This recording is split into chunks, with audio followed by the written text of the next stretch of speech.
શેખ ફળિયામાં દુકાન ધરાવતા શખ્સને બોલાચાલી બાબતે માર મરાતા સારવાર અર્થે દાખલ અને આગળની તપાસ પોલીસ દ્વારા હાથ ધરવામાં આવી છે। આ ઘાયલ થયેલ યુવાન શેખ ફળિયા દાદુપીર રોડ પર દુકાન ધરાવે છે, જ્યાં તેને મારનાર શખ્સો તેની દુકાન પાસે બીભત્સ ગાળો બોલતા હતા, જે બાબતે અટકાવતા સદમ શાહ અને ઈસમ શાહ તેમજ અન્ય અજાણ્યા શખ્સોએ ઉશ્કેરાઈને આ યુવાનને માર માર્યો હતો, જેમાં આ યુવાનને ઈજા બાદ ભુજની જીકે જનરલ હોસ્પિટલમાં સારવાર અર્થે દાખલ કરવામાં આવ્યો હતો અને આગળની તપાસ પોલીસ દ્વારા હાથ ધરવામાં આવી છે। મારું નામ શેખ ઇસ્માઇલ શાહ છે। હું શેખ ફળિયા દાદુપીર રોડ ભુજમાં રહું છું અને આ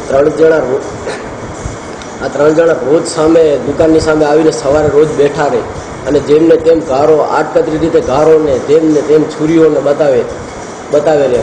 એકવાર એને 2-3 વાર ભગાડ્યો હતો પણ માનતા જ ન હતા।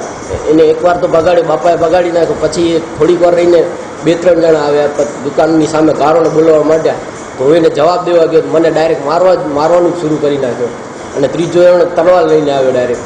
અને આજુબાજુના લોકો હતા એટલે તલવાર એની પછી ઝીણી લીધી અને એમ થયો બધી ઝઘડો। એનો એકનું નામ સદામ શાહ જમન શાહ શેખ છે, બીજું એનો નાનો ભાઈ હતો ઈસબ શાહ જમન શાહ શેખ અને ત્રીજો કોક હતો એનો ભાઈબંધ હતો। એ 3 જણા હતા। 2 જણા મને મારવામાં હતા અને એક તલવાર લીધી।